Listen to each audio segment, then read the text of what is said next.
On this episode of the 2.5 Salesman, we talk about choosing between product-led growth and going outbound, and also why those customer acquisition metrics might be lying to you. Stick around to find out. Hey everyone, and welcome to another episode of the 2.5 Salesman. I'm your host Mario, together with my partner and co-host Noam, where we talk with today's leaders, sales, chief revenue executives. If we dive into all things revenue. Today's guest, Mr. Brian Lederman from Productboard. Brian, welcome to the show. Welcome, Thank Brian. you. Great to be here. No problem. I hope I pronounced your last name correctly. Absolutely, you nailed it. Yeah. There we go. Yay. So, Brian, before we dive into the topic of product-led growth versus outbound motions, tell us a little bit about your background, early influences, and kind of what got you to Productboard, and then we'll dive straight into it. Yeah, absolutely. So I'm currently Chief Revenue Officer at Productboard. I've been here for just about a quarter. We're closing Q1. I've been here for around 90 days. For those of you who don't know, Productboard is the only customer-centric product management platform built for the enterprise. We help product teams at companies like SAP, Salesforce, and Autodesk get the right products to market faster. I actually never thought I'd be in this role. My degree is in agricultural business and wine and viticulture. So I went to college here in California to study and make wine. I realized late in my college career that winemaking is very hard. You're basically a farmer. Driving tractors and forklifts is not easy work. And so I shifted my concentration from winemaking to sales. And so my first job out of school was selling wine for Gallo sales companies. So anyone in the States probably knows Gallo fairly well. And after doing wine and a couple other sales roles for a few years, I ended up landing a job at Salesforce as a BDR back in 2008. And I stayed at Salesforce for 13 years in a variety of IC and leadership roles. After Salesforce, I joined a small startup called Coda. Coda is an all-in-one productivity platform built for teams. I joined when we were around 30 employees, and I joined to build out the go-to-market team. Coda was recently acquired by Grammarly.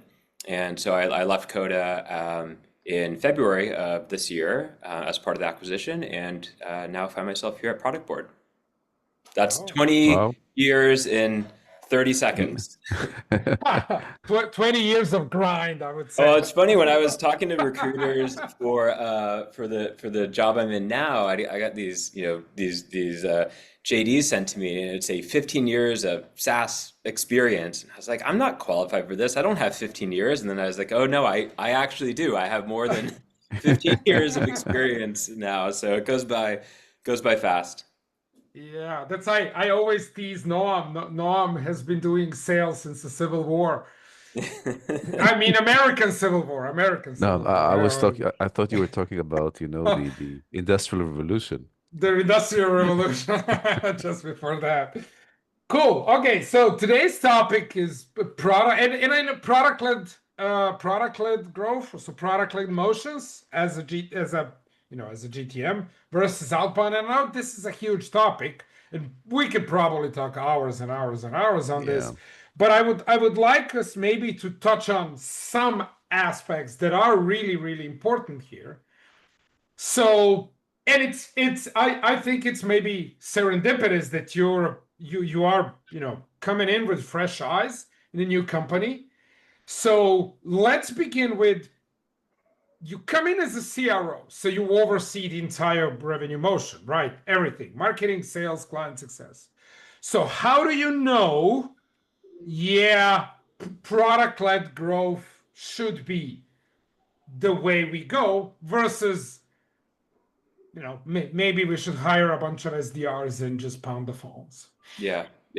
Or a combination of the two, which I think is very common these days, and that was common at Coda, and it's what we're seeing here at Productboard, and it kind of combines the best of both worlds. And I think the starting point is the industry you're in and your buying motion. If you're in a heavily regulated industry, selling to CIOs and CFOs, and you're selling six-figure transactions, lower volume but higher ACVs, it's a very difficult product-led motion. The model just doesn't work. But Yeah. for most companies that have this desire, there needs to, the buying motion and the industry needs to be aligned. And so You you think the price is one of the key factors that should be looked at? I mean, absolutely. Yeah, I do. I mean, I think if we look at so one of the main impetuses for starting the sales team at Coda, which started before I joined, and then I joined and matured it. We had one salesperson when I joined, but it was because companies were spending so much through self-service that we finally had to go through the proper procurement channels. We had to go through security and legal, and it had to be a budgeted Yeah. expenditure, which I think becomes common. Companies won't be purchasing, 50, 100, $200,000 contracts on credit cards, which is how PLG works. yeah. So I do think that your buying motion, your ASPs is an important factor. Noam, what do you think? Well, I think obviously, let's assume that in the near future, this, let's say, limitation will be resolved. Okay, obviously, think about it. If it's the buying power you need, and then there's no problem getting buying power, right?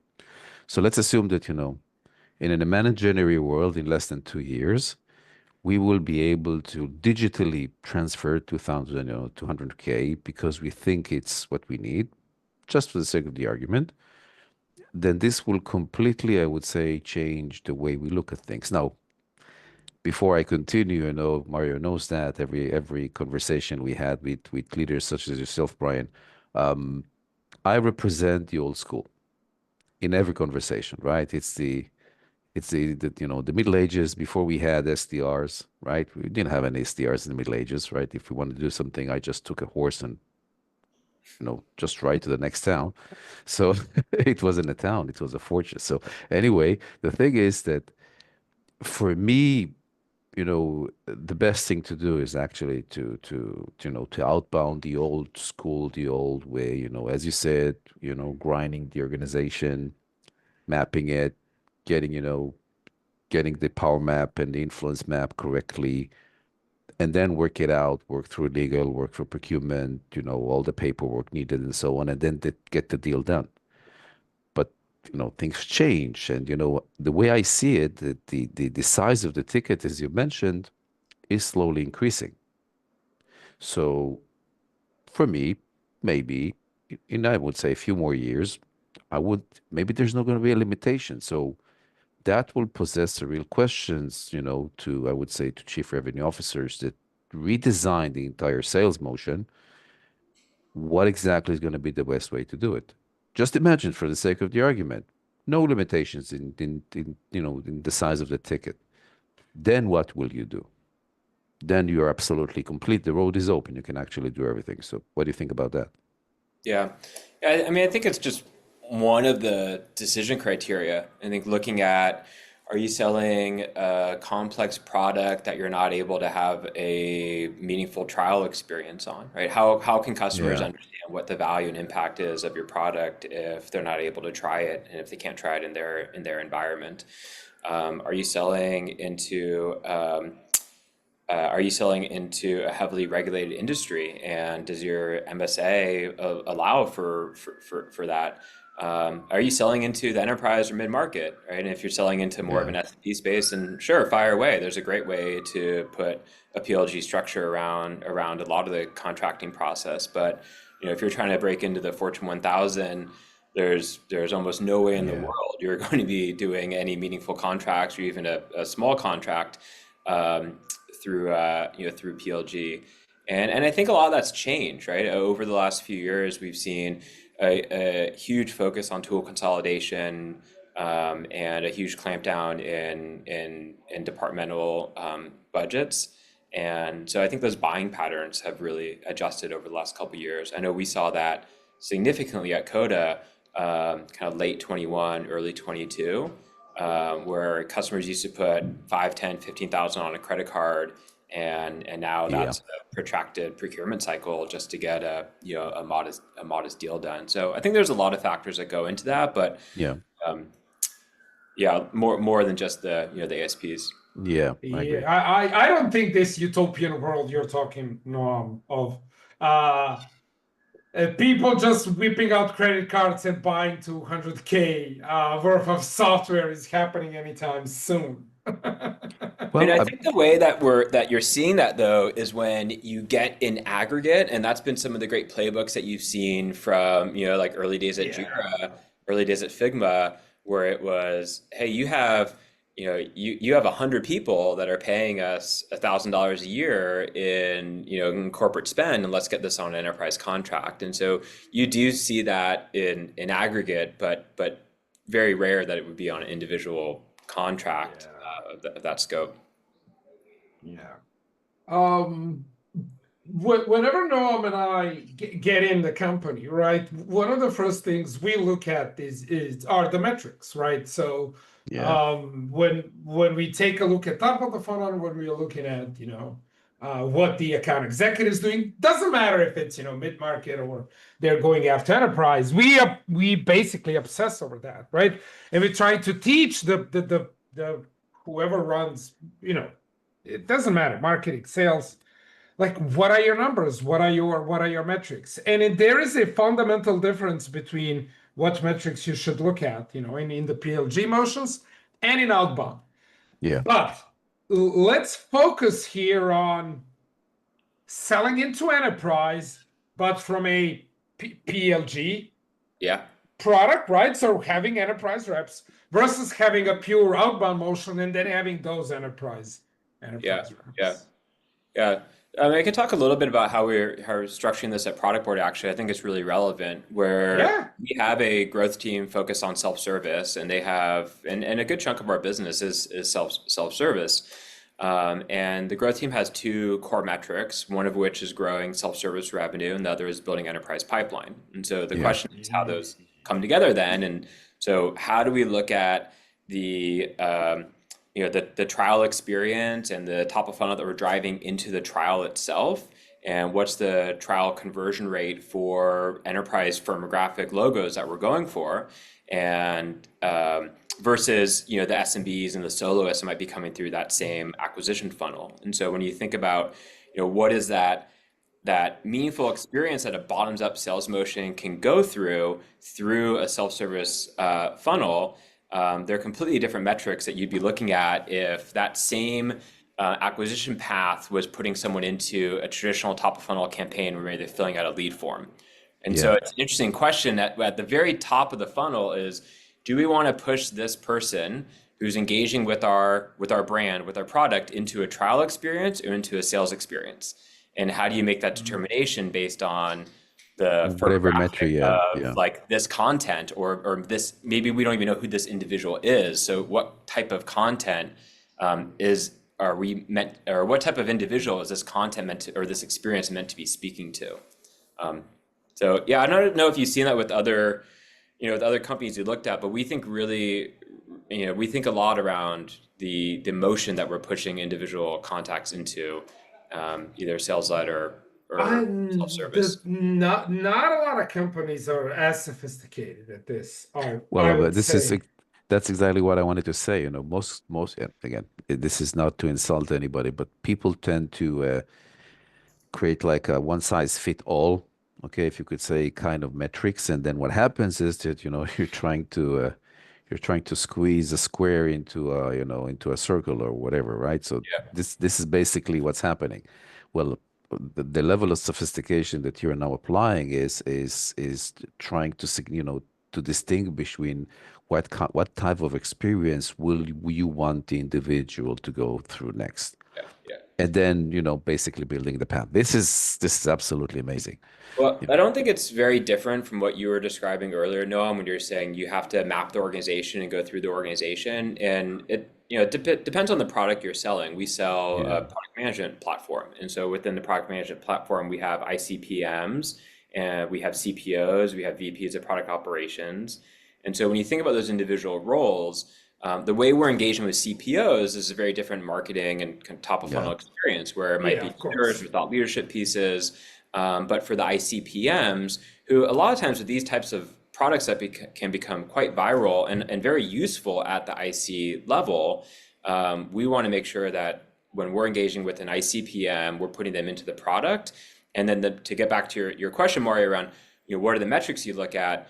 For that part of the business, we're looking at how quickly can we get an IC product manager to that aha moment in the trial, and then can we either convert them into a paid self-service, or do we convert them into a sales lead because they have enterprise interest or it becomes a bigger need.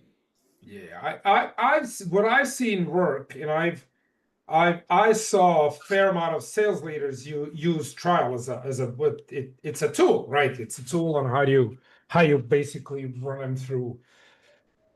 I want to say sales process, but I want to see how companies buy, as you mentioned in the beginning. And what I see works a little bit more efficiently than trial is a MAP, is a mutual action plan, right? Where the customer, especially in enterprise, especially in big enterprises, where the customer actually agrees to fairly evaluate your product / your offering. So instead of putting it for trial and doing milestone 1, milestone 2, milestone 2, they actually agree on to evaluate the product offering itself in a kind of a in whatever parameter. So if you use MEDDIC, then you go through the decision process, decision criteria, you map that out, and you kind of integrate that within the mutual action plan.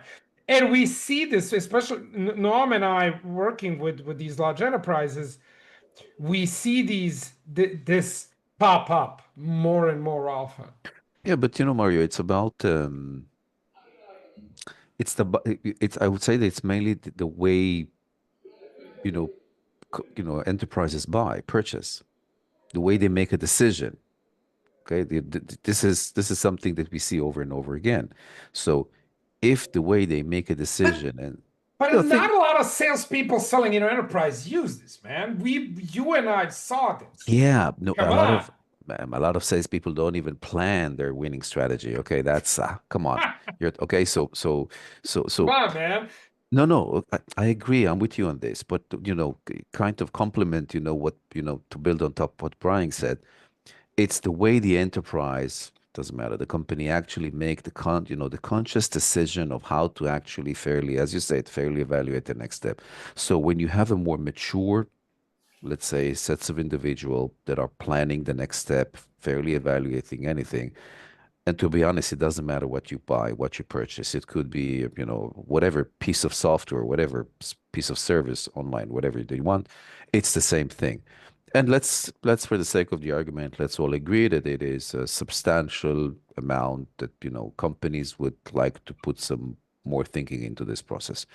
So basically, let's say Brian, okay, and as leaders such as yourself are left with the decision: where do I put the heavy, load system? Do I put it on PLG? Do I start with it? You said that you need to combine. Well, yeah, but how? What's the formula? What's the best one? Obviously it depends, but there's a lot of thinking here what to do. Well, the problem I have with most enterprise, if we're going a little bit deeper into enterprise, and we will go back to the topic, is that they don't plan, fine, but what they don't do is they don't anticipate the break-off points in the multiple relationships they need to be managing at the same time when running enterprise motions, right? So it's like reading a book. You read a book, and then you kind of stumble upon 2 or 3 sentences. You say, "Oh man, I can't read this anymore." Right? And you leave the book. Right? The same thing happens in the sales process. Right? That's why deals stall, because the rep doesn't anticipate, oh, this is my drop-off point. this is where I'm vulnerable, and this is how I need to plan together with the prospect on what to do. That's my main problem here. But Yeah, anyway, yeah. we're as usual, we are getting off topic. Yeah, but what you're describing is very much in the enterprise motion. And so Yeah. in thinking of, do you even have an enterprise motion? It's it's like that's the first step, because Sure. you might have a low ASP product that doesn't need an enterprise motion. And so are you putting expensive resources and creating a cumbersome process full of friction when people could actually have a more meaningful and easier experience just trying and buying online? And does that map to customers' expectations? Because a lot of customers, probably us included, we just want to get our hands on the product. We just want to experience ourselves. Like when we go buy cars now, we're not walking into the dealership and saying, like, help me understand what type of car to buy. And we don't do this. We do the same thing in software, where Yeah. we've already made our decision well before you get engaged with the salesperson. And so if you're in a competitive landscape where the expectation is that people should be able to get their hands on the product before they make a purchasing decision, or well before that, before they decide to engage in the trial, then how do you make sure they have a very meaningful experience? Now maybe you don't actually let people transact through that experience.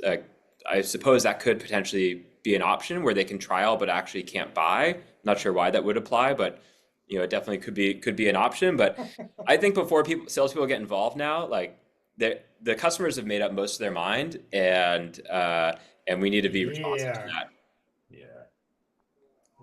Well, I think here is an interesting insight, right? And this is Mario. I think you're going to love that. A lot of companies we engage with, everywhere. A lot of companies we engage with, we found out even, let's say, there's a zero use of PLG, zero, none whatsoever. Okay, this is old school. We discover quite quickly that actually this company doesn't have any, I would say, prepared motions for, let's say, manual use. So they just go ahead, talk to people, sell. I don't call this selling, but let's call it, for the sake of the argument, they have the sales process, but they don't have this, use case of saying, this is the next step, this is how you'll evaluate, this is how we're going to move to the next stage, and so on. Once you got that, okay, then it's going to be easier for you to have a look on what to do. Because the way I see it, the most complex situation a chief revenue officer could imagine being is not at the far edges, like no PLG, 100 use of PLG. Okay, the way I look at it is, how do you actually maximize on your resources when you actually have to combine both, let's say, both strategy? When do you stop using, let's say, an automated process, as you said, that delivers the product? By the way, the early stages of those, you could say, whatever piece of software, we had it back then in Oracle, when someone had a brilliant idea, let's start selling databases, online. No person involved. Obviously, we said it's not going to work. It did. It did. Large numbers, including trials and having people in it. Those are DBAs downloading the product, using it, are able to, in a click of a button, make a purchase, large amounts. It wasn't with credit card. You had to, wire out, the wire transfer that you made, it's done. But everything is licensed, it's open. And if there's a problem, someone will contact and say, hey, the transaction did made it through. We're unable to track it. Let's fix it. That's it. That's not a problem. So basically, I would say that the real challenge, and I'd like to dive into this, is how do you actually make the conscious decision on where to move from one channel to another, if I may call it a channel, from one side to another. And then what's the argument to maximizing on it? That is, for me, the most interesting, I would say, conversation here. Yeah. I was at Salesforce for a long time, where there was very little self-service option at all. And when we started to see a lot of competitive pressure on the service side from companies like Zendesk, that had a great, not just a great trial experience, but a guided trial experience. Your earlier point, Mario, how did their team help customers go through that trial process? And we'd still be getting our custom demo together, and Zendesk would have a fully built out trial that was ready to convert into a live, production environment. And so Salesforce is trying to play that catch up to understand, like, how do we replicate that type of motion. I think more since joining Coda and now at Productboard, a lot of the question is, where do we want to fish from the self-service pool? And so we want to make sure that we're not taking a highly efficient, like very cost-effective motion where customers are very happy, where it's very capital efficient. And then how and when do we want to decide to move those customers over into the managed part of the business?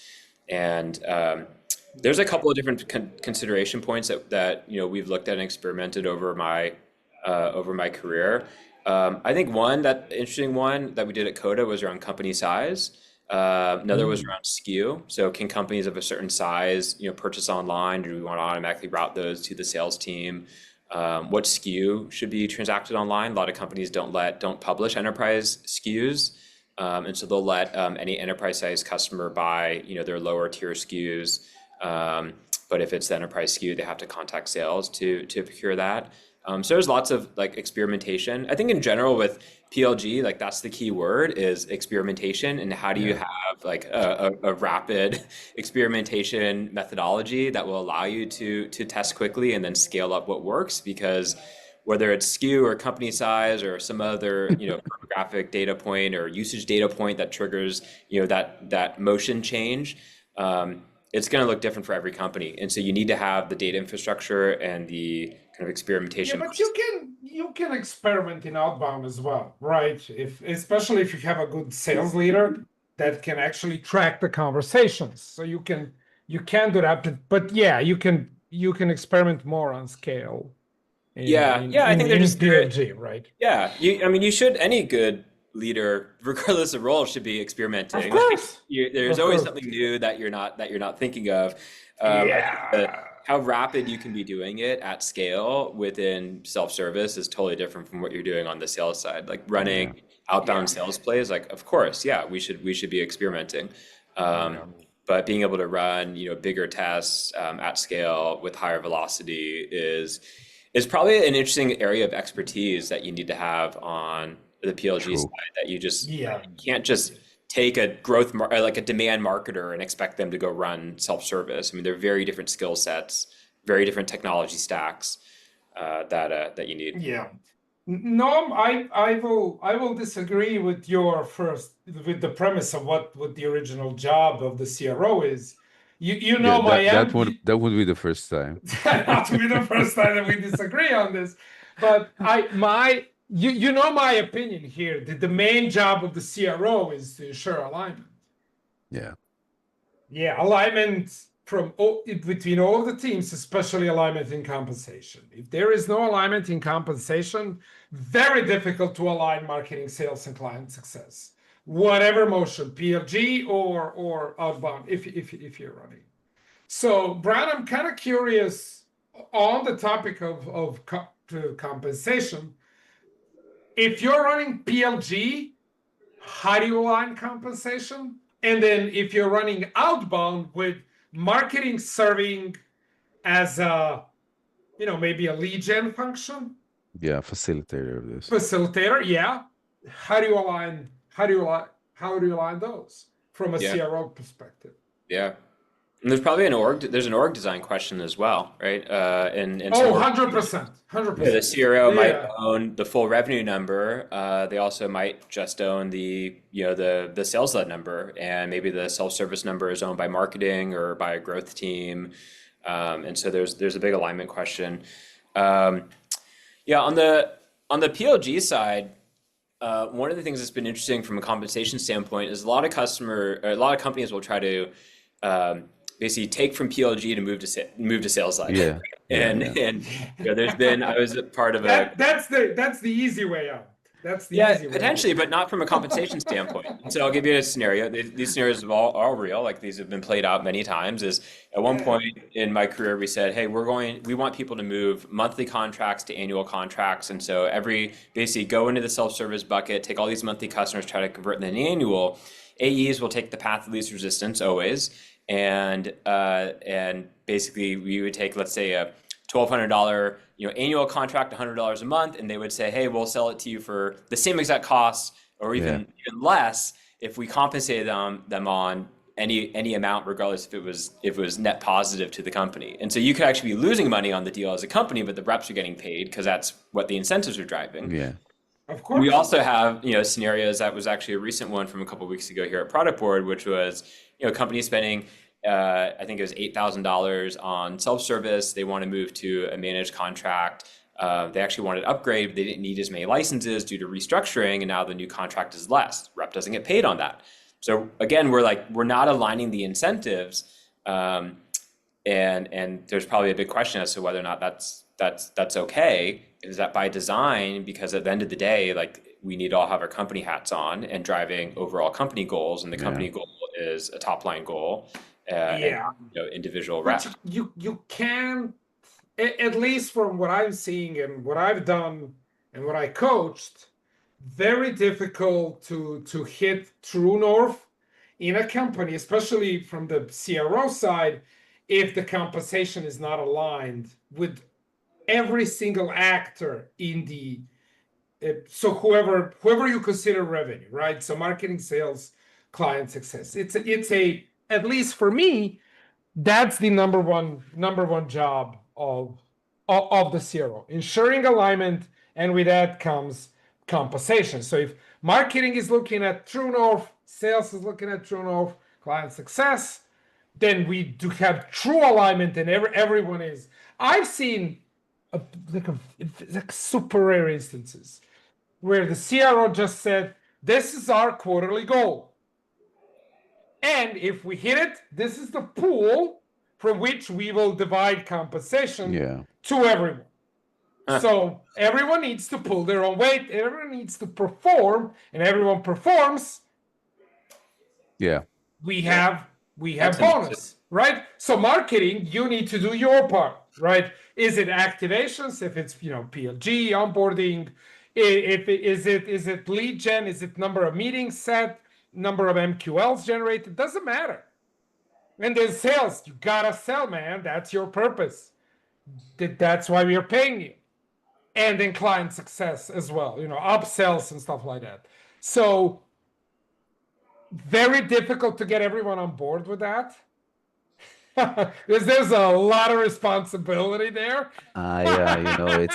It's as I call it. And you can't hide in the middle of the pack. Like you will be called out. Oh, you're not doing your part. So I'm just like a huge. I've never seen that pool of money. Oh, Mario, that's a new one. Mario, I'll get it. This was the original idea of the I told you it's very rare.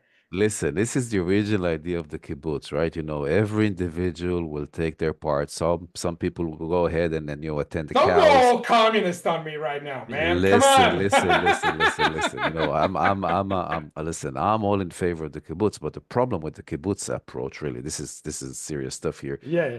There's a lot of mediocrity, within the system. So there's a lot of people hiding within this, the corridors of the system, getting paid without doing any substantial work. So I would say that this is ideally from a academic point of view, I love the idea, but hands-on there are ways how you can improve the system for sure, right? And we can debate that, right? You can say half of it is if you hit the goal, but the other half you divide between yourselves on who is the most responsible for hitting the goal. That's why if you have a champion, if you have a top performer who's like responsible for 60% of revenue that came in, he's gonna get paid appropriate. He or she, right? Yeah. So the guy that's slacking off, or girl, we don't discriminate, is not gonna get paid because it's peer pressure, right? It's peer judgment. So there are ways. And in the early days, look, in the early days of Whole Foods, that's how they compensated within each of the retail stores.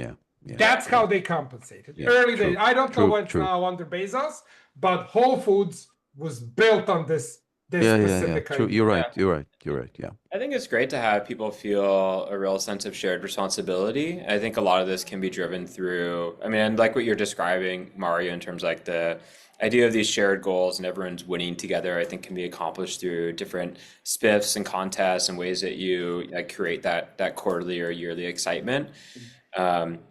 But I think it's very hard to get away from individual metrics. And I think a lot of people focus too much on the output metrics and not enough on, this is probably what you were talking about earlier, Noam, in terms of like, what's your plan to get there and what are the inputs that you need to be driving? And so like some of the ways that, I think you can really drive this type of alignment is by having people understand that, hey, by creating, X amount of web traffic or creating, setting X number of calls, like here's all the downstream effects that has and how it impacts the next role and the next role and the next role. Like as an example, I've always been a big fan of sales having some portion of their compensation plan tied to renewals. And if you're in the enterprise and you have a big book of business, like there's a bunch of nuances with that. But in the business I've been in, where we've had enterprise reps managing large contracts and kind of smaller number of customers but larger revenue amounts, the reps need to understand the impact that their behavior has and the health of their customer has on their CSM counterparts, the renewal manager counterparts, if you have RMs in your business. And so driving some portion of their compensation to understand everyone's need to be customer centric and focus on customer success is another way that you can drive some of that alignment. So I think depending on the business, there's lots of ways that you can look at those kind of cascading metrics as well as the input metrics that help drive that. And then, leverage some spiffs and some competitions and try to gamify it and make it fun if you want to have, a pool to distribute out. My big problem, Noam, and I'll give it a floor in a second. My big problem with all of those is that we promote teamwork, but we reward individual performance. I know what you're saying. If we based our comms on individual performance, we are gonna get a team. Well, no, we will get a group of highly talented individuals. We will never have a team. That's my 2 cents. Oh, I disagree with that. I think there's lots of ways that you can design it around. I think we're designed around a pod model here where we try to have AE and CSM coupling where it's very much a team managing the same book of business. There's a shared responsibility where the compensation plans are almost mirroring each other. So what is the kind of revenue growth of that book of business and how are the CSMs then compensated on that? So CSMs have a skin in the game around driving revenue, A's have skin in the game around driving retention. And so I do think that there's a lot around like the culture and the dynamics you're creating that can create that type of teamwork outside of comp obviously drives behavior, but I think a lot of the behavior change is driven from the top and how you create the culture that you want. Sorry, Noam, I think I talked over you. No. It's all good. Basically, I agree with you, and Mario knows that every workshop we do, the first thing I'm saying, be completely egoistic. Make sure that you understand your compensation and focus 100% on that. Don't do anything else beyond that, because if you will do that, then you have to trust the, let's say, sales leadership that they designed the entire go-to-market in a way that if each individual will contribute 100%, not 99, 100% on doing their job, then the entire company is, as Mario said, is going to, this huge ship is going to move, in the direction you want to move. So I'm all in favor of that. I rather, at the same time, the way I see it, teams is important. Now, I'm an ex-military guy. From my point of view, teams are created through the, let's say, the experience of excellence of individuals rather than compensating everyone altogether on a pool. So this is where I disagree with Mario on that, for ages. That's not the first time. To have a phenomenal, result, you gotta have phenomenal people, but those people need to work as a team. Agreed. But I would not take it, through compensation. And then if you connect it to PLG, that means, the way I take a look at it, PLG is an individual by itself, not as a Yeah. person, but that's an entity. Maybe I have too Uh, idealistic view of the world, I Yeah. would Well, I say. actually think that that's a very interesting way to think of a PLG. In a PLG model where you have a highly cross-functional group of end product design, marketing, maybe sales assist people, data scientists, like absolutely give them a shared goal. The goal is to Yeah. grow this book of business by X% or to this amount. Your goal is to retain this amount or move this metric inside the product, and that 100% can be a shared goal. And I think there's a lot of benefit in putting people in those types of cross-functional roles on some type of target, so that if you're a growth engineer, you feel real motivation and real incentive to drive the number. Like the changes you're making in the product. When does this pop-up happen, right? When do we send this in-app notification? When do we give them this new guided experience? These are all meant to drive conversion and to drive revenue. And so why wouldn't we compensate them on it when there's not of course. another human in the loop? And so I think your pooled model can work really well there. Oh, there we go. Getting closer. One podcast episode at a time. Cool. Well, we are getting close to the end. Brian, thank you so much again for joining us here on the 2.5 Salesman podcast. I do hope we were worthy conversationalists in this topic. Last thoughts, PLG versus outbound, especially when running enterprise motions. Yeah. I mean, final thoughts are I think there is very little chance that PLG will go the way of the dodo. I think this is continually growing. We didn't get into the technology stacks that are powering these and the ways that's changing. And this is such a paradigm shift that most of the CROs that I talk to are thinking of, how do we have this combination of tops down and bottoms up motion? Like, we are not getting away from running well executed sales plans, having a mutual action plan and aligning with executives and building value and business cases and building ROI. Like, that is why enterprise sales reps are some of the hardest roles to hire for. But the way that enterprises are buying today has changed, and you need that bottoms up motion for a lot of products in AI, in productivity, even in go to market tech. Most of the technology I'm buying now is because my team is coming to me saying, I need this tool. I've had a great online experience with them, and you need to look at this technology for the team. And so I think the way that we're buying has changed, and go to market orgs need to start reacting to it. True. Yeah. Noam, last thought before we. Maybe not thought, but fear, fatigue. I think machines are taking over, man. But think of it this way, kind of a inspirational thought. You got engineers that create algorithms that today are, these guys are creating entities. I would say that we're stepping into the, value creation chain when you're working with customers, where we used to have the situation that human beings, we were creating, let's say, the algorithms. Okay, so we've got something interesting here.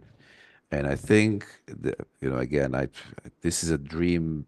The way I take a look at this is a dream industry, right? Buy this software, you're going to have a better sales processor.